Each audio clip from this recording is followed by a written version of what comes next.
हर हर महादेव दोस्तों, मैं कुलदीप श्रीवास्तव आप सभी के YouTube चैनल दीप स्टार क्लासेस में स्वागत करता हूं। आज मैं जो वीडियो आपके सामने लेके आया हूं, इसका टॉपिक है इतिहास, भूगोल और संविधान। ये तीनों सब्जेक्ट में, जैसे आप लोग जानते हैं पेट का एग्ज़ाम है, तो उसमें कुछ बच्चों का रिक्वेस्ट था कि सर जो तीनों में मोस्ट इम्पॉर्टेंट पॉइंट हों उनको आप लेके एक वीडियो बनाइए ताकि हम लोग कम समय में उसको रिवाइज कर सकें। तो चलिए हम लोग पहले शुरुआत करते हैं हिस्ट्री में। और हिस्ट्री में का पहला टॉपिक जो है वो है सिंधु घाटी सभ्यता या सैंधव सभ्यता। इसके कुछ इम्पॉर्टेंट पॉइंट जो दिए गए हैं, वीडियो में आगे से बढ़ने से पहले जितने लोग मेरे वीडियो को पहली बार देख रहे हैं, अगर वीडियो अच्छा लगे तो आप वीडियो को लाइक ज़रूर करिएगा, कमेंट करिएगा। और अगर अभी तक आपने चैनल को सब्सक्राइब नहीं किया है तो आप चैनल को सब्सक्राइब कर दीजिएगा और बेल बटन को ऑन कर दीजिएगा। तो चलिए बढ़ते हैं वीडियो की तरफ। सिंधु घाटी सभ्यता में इसकी खोज किसने किया था? राय बहादुर दयाराम साहनी। अच्छा, अब देखिए ये घाटी की सभ्यता, जो घाटी में जाके उसकी सभ्यता की खोज करेगा वो उसको किसी ने राय दिया होगा कि आप जो है इसकी सभ्यता की खोज करिए। आप किसी की राय पाते हैं तभी आप सभ्यता की तलाश में निकलते हैं कि यार ये चीज़ ऐसे होना चाहिए, वैसे होना चाहिए। तो राय बहादुर, अच्छा इनके ऊपर भगवान राम की दया थी, इसलिए राय बहादुर दयाराम, ये किसने किया था? खोज किया था। सिंधु घाटी सभ्यता के जो बंदरगाह थे वो कौन था? लोथल और सूतकोतदा, ठीक ना, ये बंदर। अब ऐसे याद कर लीजिएगा, लो बंदर सो गया। अब लो बंदर सो गया मतलब लो से लोथल, सूत गया सूतकोतदा, ठीक ना, बंदरगाह। देखिए जुते हुए खेत, नक्काशीदार ईंटों का प्रयोग का साक्ष्य कहाँ से मिलता है? कालीबंगन से। अच्छा देखिए ये कालीबंगन, काली मतलब कोई चीज़ अगर काला हो जाता है तो आप ऐसे समझिए खेत जोत कर वहाँ से मिट्टी लाए और वहाँ से ईंट बनाए, ठीक ना, खेत जोत कर मिट्टी लाए, वहाँ से नक्काशीदार ईंट बनाए। और देखिए अग्निकुंड, इसे भी शामिल कर लीजिए, अग्निकुंड, कालीबंगन और लोथल। अब क्या किए कि जुते हुए खेत से मिट्टी लाकर ईंट बनाए और उसे अग्निकुंड में डालकर पकाए। तो ये कहाँ से मिला है? कालीबंगन से मिला है, कालीबंगन। और अग्निकुंड कहाँ से मिला है? कालीबंगन और लोथल। लोथल, थल मतलब जमीन, तो याद रहेगा ना, जमीन से खेत जोत, मतलब ज़मीन पे जो खेत था उसे जोते, नक्काशीदार ईंट बनाए, अग्निकुंड में डाले और वो कहाँ पे मिला? वो सब काला हो गया ये सब करने में, तो कालीबंगन। अब देखिए यहाँ दिया है कि हड़प्पा की मोहरों पर सर्वाधिक एक श्रृंगी पशु का अंकन मिलता है। अब देखिए अगर पूछेगा एक श्रृंगी, दो श्रृंगी, तीन श्रृंगी, चार श्रृंगी, अच्छा आप बताइए, आप मुहर बनवाते हैं तो उसमें एक नाम होता है ना, वो चाहे किसी संस्था का हो चाहे किसी व्यक्ति का हो, तो कितने मोहरों पर कितने श्रृंगी पशु का मिला है? एक श्रृंगी पशु का अंकन मिला है। तो चलिए ये भी हो गया, ये भी हो गया, ये भी हो गया, ये भी हो गया और ये भी हो गया। अब देखिए लिपि, लिपि मतलब ये लिपि किस लिपि में लिखी गई है? तो जो लिपि थी वो भाव चित्रात्मक थी। सभ्यता आपके अंदर तभी आएगी जब आपके अंदर भाव होगा। तो जब भाव आएगा तो सभ्यता धीरे धीरे आनी शुरू हो जाएगी। जैसे आपके अंदर भाव आया कि नहीं ये अच्छा इंसान है, ये अच्छा व्यक्ति है, ये अच्छा कार्य करता है, आपके अंदर भाव आया ना, तो ठीक है। तो भाव आएगा तो सिंधु घाटी सभ्यता की लिपि कौन सी थी? भाव चित्रात्मक थी। और ये दाएं से बाईं ओर लिखी गई है, ठीक ना, मतलब आपके दाहिने से बाएं की तरफ। अब जैसे हम लोग लिखते हैं बाएं से दाएं की तरफ लिखते हैं, ये दाहिने से बाएं तरफ लिखी गई है, ठीक। मुख्य फसल क्या थी? गेहूं और जौ, ठीक, गेहूं, और गेहूं में ही जौ होता है, तो इसकी मुख्य फसल क्या थी? गेहूं और जौ। देखिए चावल का भी प्रथम साक्ष्य कहाँ से मिलता है? लोथल से मिलता है। अभी ये क्वेश्चन पूछा गया है कि चावल का प्रथम साक्ष्य कहाँ से मिला है। अच्छा ये बताइए, जब खेत जोत कर मिट्टी निकाल लेंगे तो वहाँ क्या हो जाएगा? पानी हो जाएगा ना, जब वहाँ पानी लगने लगेगा ना, और चावल कहाँ होता है? पानी में ही होता है। तो लोथल को साफ कर दिए, मतलब खेत जोत के साफ कर दिए लोथल, तो वहाँ पे अब क्या होने लगेगा? चावल होने लगेगा, ठीक ना। अब देखिए यहाँ पे दिया है कि चावल का प्रथम साक्ष्य कहाँ से मिला? लोथल से मिला। धरती को उर्वरता की देवी मानते थे ये लोग। अच्छा ये बताइए, जहाँ गेहूँ होगा, जौ होगा, चावल होगा, हम लोग पूरे साल के लिए गेहूँ और चावल की ही तो व्यवस्था करते हैं, तो वो कहाँ से आता है? धरती से ही आता है। तो धरती को ये लोग उर्वरता की देवी मानते थे। अब देखिए, अब ये स्वास्तिक का चिन्ह कहाँ से, कहाँ की देन है? हड़प्पा की देन है। हड़प्पा से ही स्वास्तिक चिन्ह मिला था। अच्छा बताइए, जितनी भी चीज़ें यहाँ पे हैं उसमें आपको शुभ काम के लिए ज़रूरत पड़ेगी। जैसे खेत जोतने जाएंगे पहली बार, थल में खेत जोतने जाएंगे, ईंट बनाकर घर बनाएंगे, तो आपको स्वास्तिक का निशान बनाते हैं ना, तो स्वास्तिक का निशान कहाँ से है? वो हड़प्पा की देन है। ठीक ना। अब आप ऐसे याद कर लीजिएगा कि स्वास्तिक का चिन्ह कोई हड़प नहीं सकता है। वो हम चाहे हम बना दें, आप चाहे आप बना दें, कोई और चाहे कोई और बना दे। तो ये स्वास्तिक का चिन्ह कहाँ की देन है? हड़प्पा की देन है। अब देखिए, कुबड़ वाला साड़, ये इनका पूज्य पशु था। अब बताइए कि जैसे मैं आप लोग को बोलता हूँ ना, हर हर महादेव, हर हर महादेव, हर वीडियो में बोलता हूँ, तो कुबड़ वाला साड़ मतलब नंदी महाराज होते हैं ना, नंदी महाराज। तो बस आप याद रखिएगा कि हड़प्पा वालों की जो पूज्य पशु था, जो सिंधु घाटी सभ्यता, सैंधव वासियों का जो पूज्य पशु था, वो क्या था? कुबड़ वाला साड़। जो समाज था वो मातृसत्तात्मक था, मतलब माता का ही इसमें सत्ता चलता था। माता का सत्ता कैसे अब याद रखेंगे? धरती को उर्वरता की देवी मानते थे। धरती क्या है? माता है ना।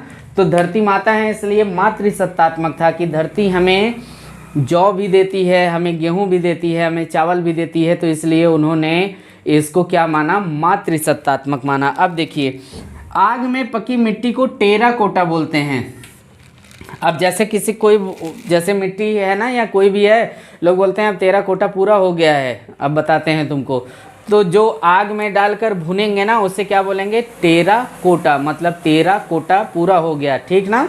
तो चलिए, अब ये समझ में आ गया ना। अब बताइए कि खोज किसने किया था? राय बहादुर। उनको किसी ने राय दिया था, राय बहादुर साहनी ने। अच्छा एक बात और समझ लीजिए, ये लोग मिठास के लिए शहद का इस्तेमाल करते थे। मिठास के लिए शहद यूज करते थे। अब बताइए मुझे कि जुते हुए खेत, नक्काशीदार ईंटें और अग्निकुंड, ये कहाँ से मिले हैं? अग्निकुंड मिला है कालीबंगन से और लोथल से, और नक्काशीदार ईंट और जुते हुए खुद कहाँ मिले हैं? जुते हुए खेत कालीबंगन से। ठीक ना। अच्छा, सैंधव वासियों की मुख्य फसल क्या थी? गेहूं और जौ। ठीक ना। चावल का साक्ष्य कहाँ से मिला है? लोथल से मिला है। तो ये सिंधु घाटी सभ्यता के बारे में इंपॉर्टेंट चीज़ें थी। इसका आप चाहें तो एक बार स्क्रीनशॉट ले लें, फिर हम लोग बढ़ते हैं आगे की तरफ। चलिए देखिए, वैदिक संस्कृति या वैदिक काल, इसके बाद ये ऋग वैदिक काल और उत्तर वैदिक काल में बांटा गया। अब इसमें आए आर्य। ठीक ना। तो आप ऐसे याद रखिएगा कि आर्य जो थे वो पंजाबी थे और अफ़गानिस्तानी थे, मतलब हिंदू थे और मुसलमान थे। बस याद करने का तरीका है। सर्वप्रथम आर्य आए, और ये कहाँ के निवासी थे? जो आर्य आए वहाँ से वो पंजाब में और अफ़गानिस्तान में जाके बस गए। ठीक ना। अच्छा, आर्यों द्वारा जो विकसित सभ्यता थी वो ग्रामीण थी। पंजाब में देखिए गांव को ज़्यादा महत्व दिया जाता है ना, तो ग्रामीण व्यवस्था ज़्यादा प्रचलित है। ठीक ना। भाषा इनकी क्या थी? संस्कृत थी। ठीक ना। आर्य संस्कृत में बोलते थे। समाज 4 वर्णों में विभक्त था। कौन सा? हिंदू नहीं, वो धर्म है, हिंदू मुस्लिम सिख ईसाई। ये 4 वर्ण थे, ब्राह्मण, क्षत्रिय, वैश्य, शूद्र। तो कार्य के हिसाब से इसमें सब लोगों का अलग अलग बंटवारा किया गया था। ठीक ना। अब देखिए, समाज पितृसत्तात्मक था, मतलब समाज जो था वो पितृ प्रधान था, और जो मुखिया होता था परिवार का, उसे वो पिता होता था, उसे कुलप बोलते थे। इसको याद करने के लिए ऋग वैदिक काल में जो आर्य थे, बस आप मेरा नाम में दी हटा दीजिएगा, कुलदीप, तो वो आपका हो जाएगा कुलप। तो पितृसत्तात्मक था और वो क्या थे? कुलप थे। इनका मुख्य व्यवसाय, अच्छा ये बताइए, जो ग्राम में रहेगा उसका मुख्य व्यवसाय क्या माना जाता है? या तो पशुपालन करेगा और कृषि करेगा। ठीक ना। तो जो आर्य थे, अच्छा देखिए, आर्य सर्वप्रथम कहाँ बसे? पंजाब में और अफगानिस्तान में बसे। इनकी विकसित सभ्यता क्या थी? ग्रामीण थी। भाषा क्या थी? संस्कृत थी। समाज 4 वर्णों में विभक्त था, ब्राह्मण, क्षत्रिय, वैश्य और शूद्र। इनका जो समाज था वो पितृ प्रधान था और परिवार का मुखिया पिता होता था, जिसे कुलप कहा जाता था। मुख्य व्यवसाय क्या था इनका? पशुपालन और कृषि। प्रिय पशु, इनका प्रिय पशु था घोड़ा। और जब हम लोग इसके पहले पढ़े थे सिंधु घाटी सभ्यता, तो उसमें किस पशु को ज़्यादा महत्व दिया जाता था? कुबड़ वाले बैल को, ठीक ना। अच्छा, अब देखिए, तो इनका प्रिय पशु क्या था? घोड़ा, ठीक।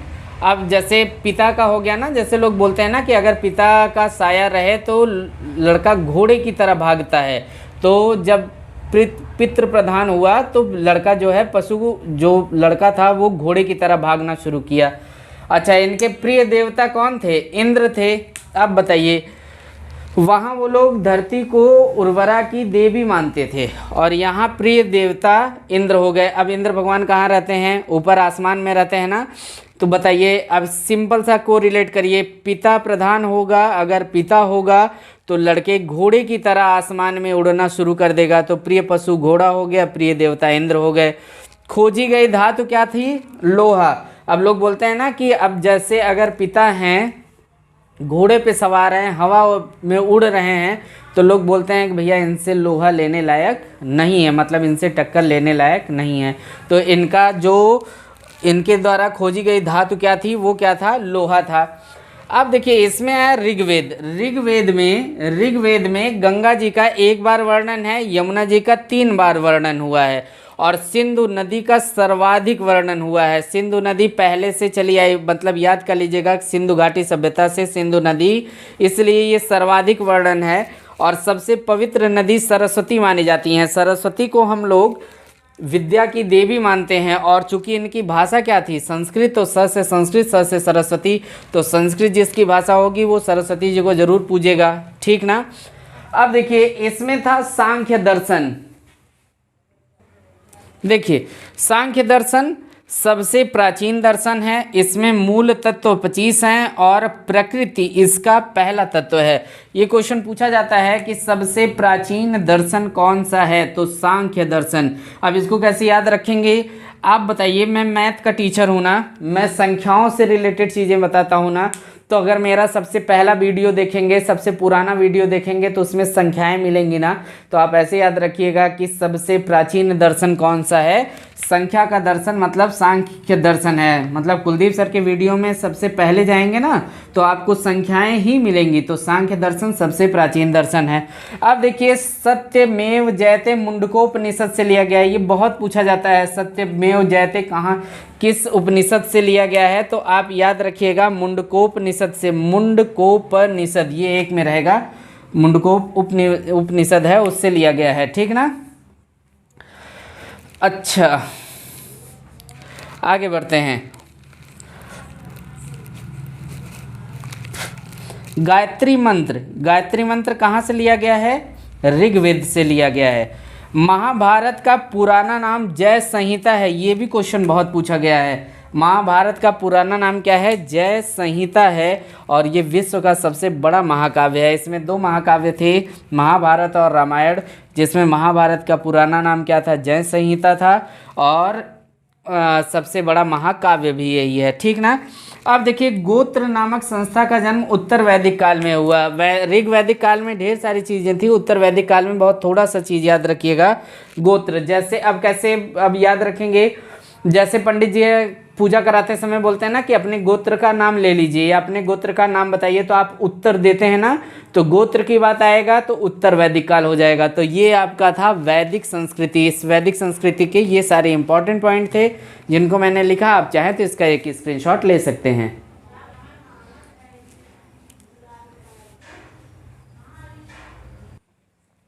चलिए देखिए, जैन धर्म आया। जैन धर्म के संस्थापक थे ऋषभ देव, ये प्रथम तीर्थकर थे। और इसके अंतिम तीर्थकर कौन थे? महावीर स्वामी, ये 24वें या अंतिम तीर्थकर थे। तो जैन धर्म की स्थापना किसने किया था? ऋषभ देव ने, ठीक ना। इसको कैसे याद कर लेंगे कि जहाँ धर्म की बात आएगी वहाँ ऋषि मुनि आएंगे। तो जैन धर्म कौन ले आया था? ऋषभदेव ले आए थे। इसके अंतिम तीर्थंकर कौन थे? महावीर स्वामी। महावीर स्वामी के बचपन का नाम क्या था? वर्धमान। ठीक ना, बचपन का नाम मतलब इनका वर्तमान का नाम क्या था? वर्धमान। तो इनके बचपन का नाम क्या हो गया? वर्धमान। अब देखिए इसमें पूछा जाता है कि महावीर स्वामी को किस नदी, ठीक ना, किस नदी के तट पर, और या तो वृक्ष का नाम पूछ लेगा, किस वृक्ष के नीचे ज्ञान की प्राप्ति हुई। तो ये 12 साल की कठिन तपस्या किए थे। जिम्भ्रिक एक जगह है, वहाँ के समीप ऋजुपालिका नदी के तट पर साल वृक्ष के नीचे इनको ज्ञान प्राप्ति हुई थी। अब देखिए इसको कैसे याद करेंगे कि जो तपस्या करेगा उसकी ये रिजु वाली हड्डी, ये पीछे वाली हड्डी, ये क्या हो जाएगी? एकदम सीधी हो जाएगी, लौकी के समान।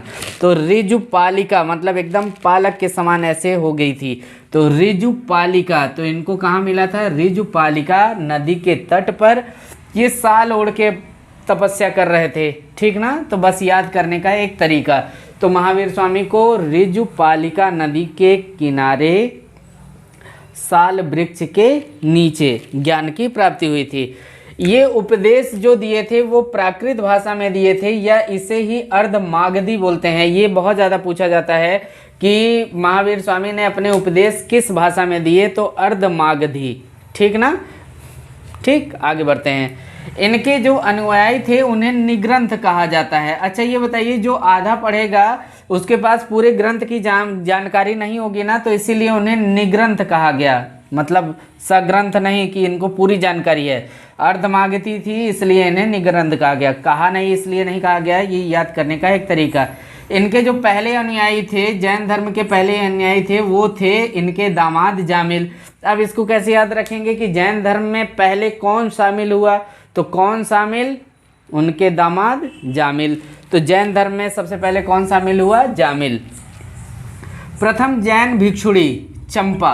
अब देखिए प्रथम जैन भिक्षुणी, जब आप किसी से भिक्षा मांगने जाएंगे ना, तो आपको एकदम फूल की तरह काम करना पड़ेगा कि किसी से रोब में बात करने, किसी से उत्तेजना में बात नहीं करनी है।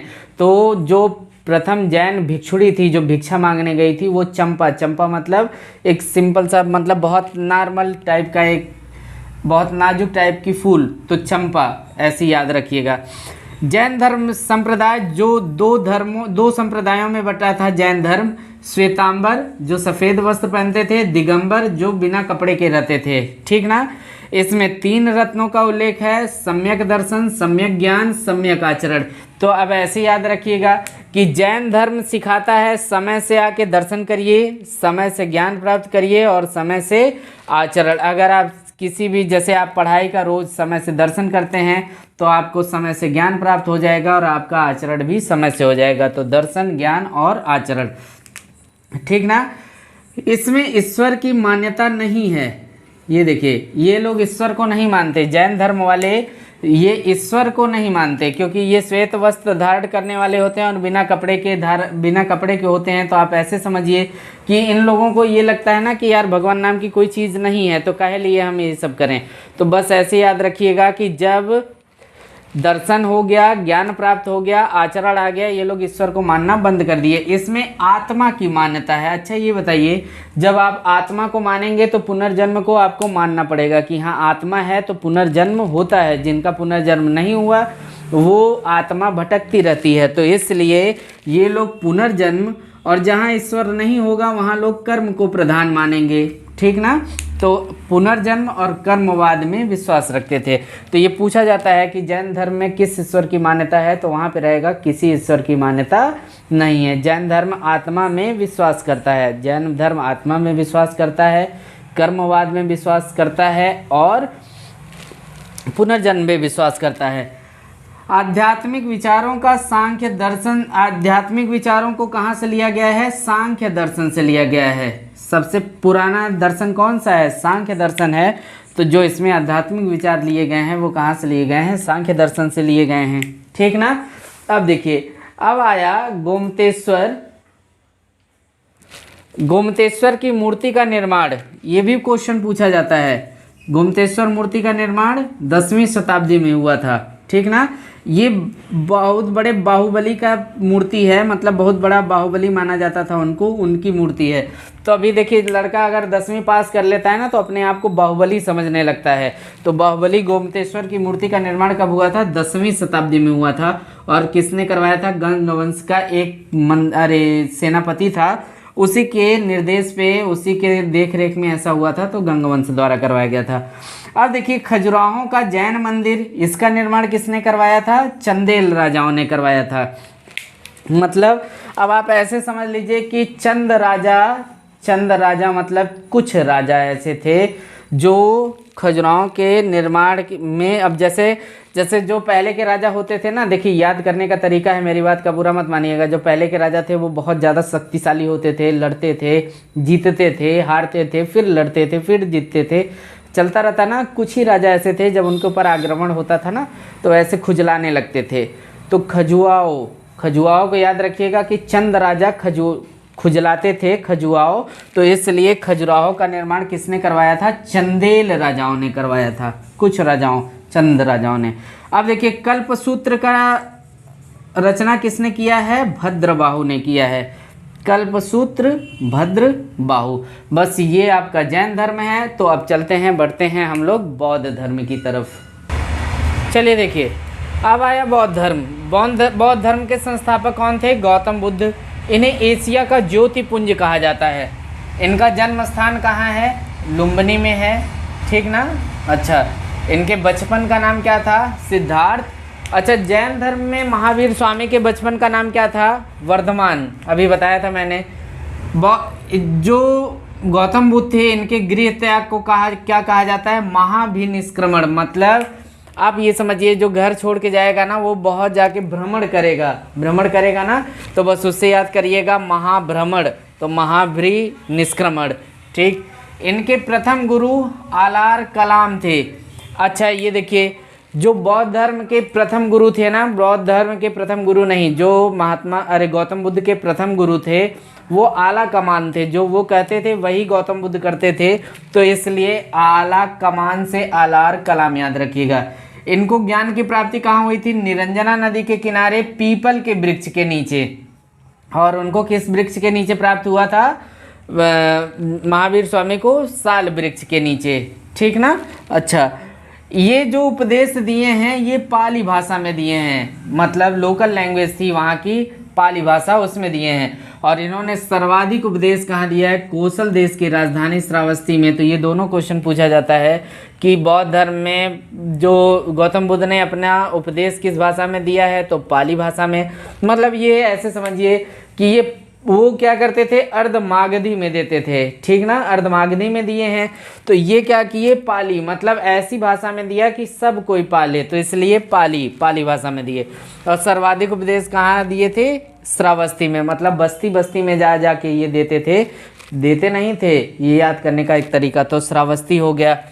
इनके मृत्यु को महापरिनिर्वाण कहा जाता है, ठीक ना। इनके मृत्यु को महापरिनिर्वाण, ये सबको पूछा क्वेश्चन बता रहा हूँ मैं आपको। ये पूछा गया है कि गौतम बुद्ध के मृत्यु को क्या कहा जाता है? महापरिनिर्वाण। त्रिपिटक, इसमें बौद्ध धर्म में त्रिपिटक है, कौन कौन सा? विनय, सूत्र, अभिधम्म, ठीक ना। बस ऐसे याद कर लीजिएगा कि विनय धम्म से मारकर सबको सुला दिया, मतलब विनय, सूत्र, अभिधम्म, ठीक। और इसकी भाषा क्या है? पाली। अच्छा देखिए यहाँ भी ईश्वर की मान्यता नहीं है और जैन धर्म में भी ईश्वर की मान्यता नहीं है, लेकिन वहाँ आत्मा की परिकल्पना है। वो लोग मानते हैं कि आत्मा है, तो लेकिन ये लोग मानते हैं कि आत्मा नहीं है। तो यहाँ आत्मा की परिकल्पना नहीं है, लेकिन यहाँ देखिए पूर्व जन्म की मान्यता है। जैन धर्म में भी पूर्व जन्म की मान्यता है, वहाँ भी अनिश्वरवादी हैं, यहाँ भी अनिश्वरवादी हैं, यहाँ भी पूर्व जन्म की मान्यता है। बस दोनों में फ़र्क क्या है कि जैन वाले आत्मा की परिकल्पना को नहीं मानते हैं और बौद्ध धर्म वाले आत्मा की परिकल्पना को जैन धर्म वाले आत्मा की परिकल्पना को मानते हैं। और बौद्ध धर्म याद करने का तरीका कि बुद्धू लोग नहीं मानते कि आत्मा नहीं होती है, तो बौद्ध बुद्धू ऐसे याद रखिएगा, ठीक ना। अच्छा, जो बौद्ध धर्म में सम्मिलित होने के लिए न्यूनतम आयु सीमा वो क्या थी? 15 वर्ष, ठीक। हाई स्कूल वाला 15 वर्ष, 15 वर्ष पास कर लिए, धर्म में शामिल हो सकते हैं। और जो धर्म में शामिल होने की क्रिया थी उसे बोला जाता था संपदा, क्योंकि जैन धर्म में माना जाता था कि अगर आप जैन धर्म को अच्छे से जान लिए तो आप एक बहुत बड़ी संपदा पा जाएंगे। तो पहले उस क्रिया में प्रवेश करने के लिए, मतलब उसमें प्रवेश करने के लिए जो क्रिया की जाती थी उसमें बोला जाता था कि ये उप मतलब जैसे किसी का उप नाम होता है ना, तो उप संपदा है, ठीक ना। इसमें 3 रत्न हैं, बुद्ध धम्म संघ। ये देखिए धम्म इसमें भी है ना, तो बुद्ध धम्म संघ मतलब बुद्ध के साथ संघ में जुड़ो धम्म से, ठीक ना। तो 3 रत्न, और उसमें क्या था, सम्यक ज्ञान, सम्यक दर्शन और सम्यक आचरण, ठीक। यहाँ प्रथम उपदेश, ये गौतम बुद्ध ने अपना प्रथम उपदेश कहाँ दिया था, सारनाथ में दिया था। इसको पहले ऋषि पत्तनम के नाम से जाना जाता है, और इनका जो ये उपदेश देने को इसको धर्म चक्र प्रवर्तन के भी नाम से जाना जाता है, ठीक ना। तो ये है। अच्छा, जो इनको क्या बोलते हैं, बौद्ध धर्म में गौतम बुद्ध को बोध गया में ज्ञान की प्राप्ति हुई थी ना, तो इसलिए उसे बोध गया भी कहा जाता है। तो बस इतना याद रखिएगा, बस बहुत है इतना इसके लिए। चलिए देखिए, गुप्त वंश का संस्थापक कौन था, श्री गुप्त। मतलब गुप्त वंश की शुरुआत जिसने की, श्री गणेश जिसने किया, वो कौन था, श्री गुप्त। इसका प्रथम महासम्राट था चंद्रगुप्त प्रथम, चंद्रयान बोल दिया मैंने गलती से। प्रथम महान सम्राट ये कौन था, चंद्रगुप्त प्रथम। और इसने किसकी उपाधि धारण की थी, महाराजाधिराज। तो सवाल पूछ सकता है, महाराजाधिराज की उपाधि किसने धारण की थी, चंद्रगुप्त प्रथम ने। अब देखिए, गुप्त संवत की शुरुआत किसने की थी, चंद्रगुप्त प्रथम ने, गुप्त संवत। अब देखिए, ये महाराजाधिराज था ना, तो ये जो चाहता वो कर लेता, तो इसने पहले क्या किया, गुप्त संवत की शुरुआत की। इससे अब देखिए ये हो गया ना, इसका जो उत्तराधिकारी था वो हुआ समुद्रगुप्त, जिसे भारत का नेपोलियन बोला जाता है। अच्छा, भारत का नेपोलियन, तो भारत की खोज किसने की थी, वास्को डी गामा ने। तो अब आप देखिए, ऐसे समझिए कि नेपोलियन जो भारत आया था वो किस रास्ते से आया था, समुद्र के रास्ते से आया था। तो समुद्रगुप्त को भारत का नेपोलियन भी कहा जाता है। ये क्वेश्चन पूछा जाता है कि भारत का नेपोलियन किसे कहा जाता है, तो किसे कहा जाता है, समुद्र, ठीक ना, समुद्र के रास्ते। ये विष्णु का उपासक, देखिए नाम से ही क्लियर है कि विष्णु भगवान ही समुद्र में रहते हैं, विष्णु भगवान रहते हैं ना, तो ये विष्णु भगवान का उपासक था। इसे और भी उपाधि मिली थी, इसे बोलते थे विक्रमंक और कविराज भी बोला जाता था। तो महाराजाधिराज किसे बोला जाता था। अच्छा ये बताइए, अगर आपको अभी समुद्र में छोड़ दिया जाए तो ऑटोमेटिक आपके मुंह से कविता निकलनी शुरू हो जाएगी, तो इसीलिए इसे क्या बोलते हैं, कविराज। और विक्रमंक को आप ऐसे याद करिए कि अगर अभी विक्रमंक मतलब जो क्रम से न हो, समुद्र में आपको फेंक दिया जाएगा ना, तो आप क्रम से नहीं रहेंगे, हाथ पैर इधर उधर, हाथ इधर पैर उधर, सर इधर, ऐसे वैसे करेंगे ना, तो इससे क्या बोला जाएगा, विक्रमंक। अब बताइए कि जैसे अगर इसमें कोई पूछे महाराजाधिराज की उपाधि किसने धारण किया था, तो चंद्रगुप्त प्रथम ने धारण किया था। कविराज की उपाधि किसे थी, तो कविराज। कवि आप कहाँ बनेंगे, जब समुद्र में फेंक दिए जाएंगे, ठीक ना। भारत का नेपोलियन समुद्रगुप्त को कहा जाता है। आगे बढ़ते हैं। अब समुद्रगुप्त का उत्तराधिकारी कौन था, वो चंद्रगुप्त द्वितीय था।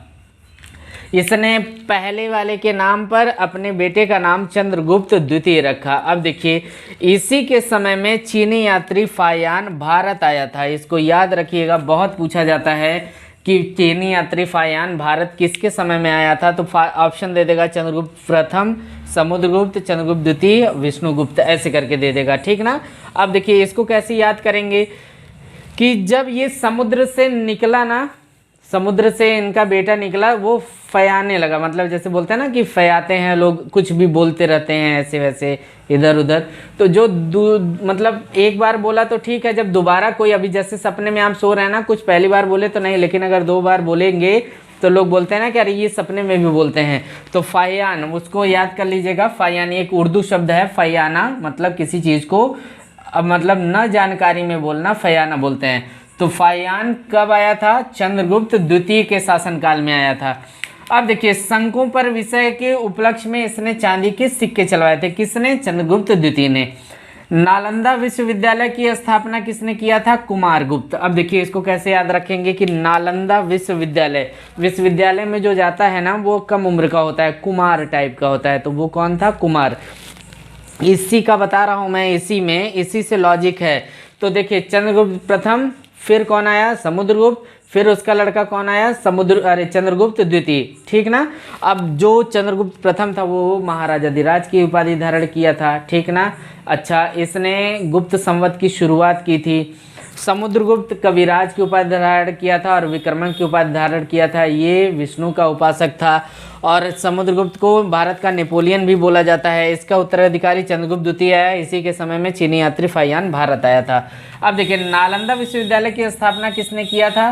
कुमारगुप्त। जो कुमार टाइप का होगा वही विद्यालय जाएगा। अंतिम गुप्त शासक कौन था? विष्णुगुप्त था। मतलब ये श्री विष्णु पे खत्म हो गया। श्री मतलब लक्ष्मी और विष्णु मतलब विष्णु भगवान। तो गुप्त वंश श्री मतलब लक्ष्मी से शुरू हुआ और विष्णु पे खत्म हो गया, ठीक ना। अब देखिए प्रशासन की सबसे छोटी इकाई, गुप्त वंश में प्रशासन की सबसे छोटी इकाई ग्राम थी और इसके मुखिया को ग्रामिक कहा जाता है। तो याद करने में कोई प्रॉब्लम तो है नहीं इसमें, ठीक ना। अच्छा देखिए गुप्त तरीके से जो राजनीति होती है ना वो गांव में ही ज़्यादा होती है, कि मतलब खड़ा कराए हमें कि आप खड़े हो जाइए और धीरे से राजनीति करके हमें ही हरा देंगे। तो गुप्त तरीके से मतलब इसमें सबसे छोटी इकाई क्या थी? ग्राम, और उसमें कौन सा था? ग्रामीण। सिंचाई के लिए ये लोग रहट या घंटी का प्रयोग करते थे।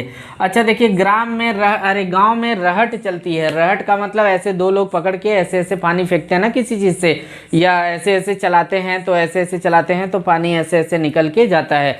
तो रहट या घंटी का प्रयोग किया जाता था, ठीक ना।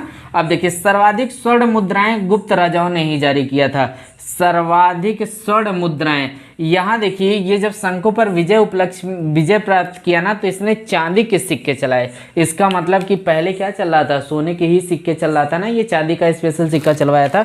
तो सर्वाधिक स्वर्ण मुद्राएं किस राजाओं ने? अब आपको ऑप्शन दे देगा, गुप्त राजाओं ने, और ऐसे आपको मतलब और भी नाम दे देगा, जैसे गुप्त राजाओं ने दे दिया, जैसे आपसे पूछ लिया कि मुगल राजाओं ने, ऐसे ऐसे ऑप्शन दे देगा, ठीक ना। और ये स्वर्ण मुद्राओं को क्या कहा जाता था? दिनार कहा जाता था। देखिए अजंता की गुफा बौद्ध धर्म की महायान शाखा से संबंधित है। अजंता की गुफा बहुत ज़्यादा फेमस है ना, तो ये महायान मतलब आप ये समझिए कि अजंता की गुफा में आप पहुँचेंगे तो आप ये समझिए कि एक बड़े से यान में आप घुस गए हैं, तो महायान शाखा से रिलेटेड है। अब देखिए यहाँ पे नीचे आते हैं हम लोग, नीचे आते हैं ना। देखिए चंद्रगुप्त द्वितीय के काल में कालिदास थे, मतलब चंद्रगुप्त द्वितीय के ही काल में, उसके ही शासन काल में ये संस्कृत के महान कवि कालिदास थे। चंद्रगुप्त द्वितीय के दरबार के आयुर्वेदाचार्य धन्वंतरी का नाम सुने होंगे। आयुर्वेद में अभी धन्वंतरी का बहुत ज़्यादा चल रहा था, एक कंपनी का नाम बना के धन्वंतरी के हिसाब से बेच रहे थे लोग। तो ऐसे गुप्त काल में पंचतंत्र विष्णु शर्मा द्वारा लिखा गया। गुप्त काल में ही पंचतंत्र विष्णु शर्मा द्वारा लिखा गया। ये पंचतंत्र संस्कृत में लिखा गया। पंचतंत्र की कहानियाँ बहुत फेमस हैं। ये विष्णु शर्मा, देखिए गुप्त वंश में विष्णु शब्द बहुत आया है। यहाँ ये विष्णु का उपासक था। अंतिम शासक विष्णुगुप्त था। पंचतंत्र विष्णु शर्मा, ठीक ना। तो ठीक है, अब बताइए कि गुप्त वंश में सिंचाई के लिए किसका यूज किया जाता था? रहट या घंटी, ठीक ना। अच्छा, तो फाहियान, चीनी यात्री फाहियान किसके समय में आया था? जो फय आया था समुद्र से निकाल के बाहर फेंकेंगे ना तो आप कहेंगे अरे अरे अरे अरे बाहर आ गए, है ना। तो कौन था? चंद्रगुप्त द्वितीय। तो चलिए इसको आप एक बार देख लीजिएगा। बढ़ते हैं थोड़ा और आगे। चलिए देखिए गुप्त वंश में ये 2 पॉइंट याद रखिएगा। मंदिर बनाने की कला का जन्म गुप्त काल में हुआ। गुप्त काल में ही मंदिर, बहुत सारे लोग चोरी से मंदिर बनवा देते हैं ना, तो गुप्त काल में मंदिर बनाने की कला का आरंभ हुआ। और इस सांस्कृतिक उपलब्धियों के कारण इसे भारतीय इतिहास का स्वर्ण युग कहा जाता है। आप इसे याद करने की ज़रूरत नहीं है। इसके पहले हम लोग डिस्कस कर चुके हैं कि सबसे ज़्यादा सोने के सिक्के कब बनाए जाते थे? गुप्त काल में। तो इसीलिए स्वर्ण युग भी इसे कहा जाता है। आप इस वजह से याद कर सकते हैं, ठीक ना। अब देखिए फिर आया हर्षवर्धन। हर्षवर्धन के शासनकाल में वेन सॉन्ग आया था। अच्छा आप बताइए कि वेन सॉन्ग मतलब जब कोई गाना गाता है तो आप खुशी होती है ना, तो बस ऐसे याद रखिएगा। वेन सॉन्ग कब आया था? हर्षवर्धन के समय में। और समुद्रगुप्त के समय में कौन आया था? फायान आया था, चीनी यात्री फायान आया था। तो हर्षवर्धन के समय में जब आप गाना गाएंगे तो आप हर्षवर्धन मतलब हर्ष हो जाएंगे, तो हर्षवर्धन के दरबारी कवि थे बाणभट्ट, ठीक ना। और हर्षचरित और कादंबरी की रचना इन्होंने की थी। ये पूछा जाता है कि हर्षचरित और कादंबरी की रचना किसने की थी? बाणभट्ट ने की थी, ठीक। प्रियदर्शिका, रत्नावली और नागानंद ये 3 संस्कृत नाटक हैं जिनकी रचना स्वयं हर्षवर्धन ने की थी। शॉर्ट में लिख दिया मैंने, प्रियदर्शिका, रत्नावली और नागानंद, ठीक ना। प्रिय नागा, बस ऐसे याद रखिएगा। प्रिय रत्ना याद कर लीजिए। प्रियदर्शिका हो जाएगा, रत्ना से रत्नावली हो जाएगा और ना से नागानंद हो जाएगा, ठीक ना। भारत का अंतिम सम्राट इसे कहा जाता है हर्षवर्धन को। ना तो ये अंतिम सम्राट था, ये अंतिम सम्राट नहीं था, लेकिन इसको भारत का अंतिम सम्राट माना जाता है, ठीक ना, हर्षवर्धन को। देखिए गुलाम वंश, अब यहाँ से सल्तनत वंश आपका शुरू हो जाएगा, ठीक ना। ये देखिए गुलाम वंश का संस्थापक कौन था? कुतुबुद्दीन ऐबक था। इसने कुतुब मीनार की नींव डाली थी, ठीक। ये गुलाम वंश का संस्थापक था, कौन था? कुतुबुद्दीन ऐबक। जैसे लोग बोलते हैं ना कि तुम गुलाम वंश की स्थापना करो, गुलाम वंश की स्थापना करो, तो वही तुम करते करते कुतुबुद्दीन ने कहा कि अच्छा चलो हम कर देते हैं। इसने ही 2.5 दिन का झोपड़ा भी बनवाया था। वही 2.5 दिन का झोपड़ा किसने बनवाया था? कुतुबुद्दीन ऐबक ने बनवाया था। इसे लाख बख्श के नाम से जाना जाता है, क्यों? क्योंकि ये लाखों का ये इनाम देता था, इसे लाख बख्श भी कहा जाता है। और इसकी मृत्यु कब हुई थी? चौगान खेलते समय हुई थी। ये क्वेश्चन भी पूछा जाता है कि कुतुबुद्दीन ऐबक की मृत्यु कब कैसे हुई थी? तो चौगान खेलते समय हुई थी। अब देखिए आगे बढ़ते हैं हम लोग, लिखा है कि सुल्तान पद प्राप्त करने वाला पहला शासक इल्तुतमिश था। इल्तुतमिश मतलब जो किशमिश खाएगा ना वो सुल्तान की तरह दौड़ेगा। सुल्तान घोड़े का नाम है ना, तो किशमिश, इल्तुतमिश याद रखिएगा। इल्तुतमिश सुल्तान पद प्राप्त किया था। प्रथम मुस्लिम शासिका रजिया बेगम थी। ये बिना गम की थी, इसलिए इनको प्रथम मुस्लिम शासिका बना दिया गया। ये क्या करती थी कि पर्दा प्रथा का इन्होंने त्याग किया और पुरुषों की तरह ये चोगा और कुलाह पहन कर जाती थी, ठीक ना, मुंह खोलकर दरबार में। सिजदा और पाबोस की शुरुआत बलबन ने की थी। ये देखिए बलबन, जो बल से काम करवाया जाएगा वही काम होगा। इसे उलूग खान की उपाधि दिया गया था, ठीक ना। इसे नसरुद्दीन थे, उन्होंने उलूग खान की उपाधि दी थी। किसको? बलबन को। अच्छा देखिए, जो बहुत ज़्यादा बल दिखाता है ना कि हम बहुत बलशाली, हम बहुत, लोग बोलते हैं अरे उल्लू हैं, है ना। तो उलूग खां बलबन, इसने क्या किया था? सिजदा और पाबोस। सिजदा और पाबोस का मतलब वो सर झुका के जो ऐसे ऐसे करते हैं ना, ऐसे ऐसे, तो इसने क्या कहा था कि आप लोग ऐसे सर झुका के करिए, तो सिजदा और पाबोस, ठीक ना। इसने ही नवरोज उत्सव की शुरुआत की थी। अब देखिए इसने कहा कि रोज आके सिजदा करा करो तुम लोग, तो नवरोज, सिजदा, पाबोस। ये देखिए ये अपने शत्रुओं का दमन करने के लिए लौह एवं रक्त की नीति अपनाता था, ठीक ना। और इसके दरबारी कवि कौन थे? अमीर खुसरो और अमीर हसन। जो बल से अपने शासन को पाया है उसके दरबारी कवि अगर आप बनेंगे तो बहुत अमीर होंगे। तो ये कौन थे दरबारी कवि? अमीर खुसरो और अमीर हसन, ठीक ना। देखिए इस वीडियो में अभी मैं इतना ही बना रहा हूँ। अगर आपको ये वीडियो अच्छा लगेगा तो आप मुझे कमेंट बताइएगा, फिर मैं इसके आगे का भी वीडियो बना के आपको कल दोपहर तक प्रोवाइड कर दूंगा, ठीक ना। तो आप लोग इसको देख लीजिएगा। बाकी मिलते हैं कल अगले वीडियो में, तब तक के लिए आप सभी लोगों को बहुत बहुत धन्यवाद।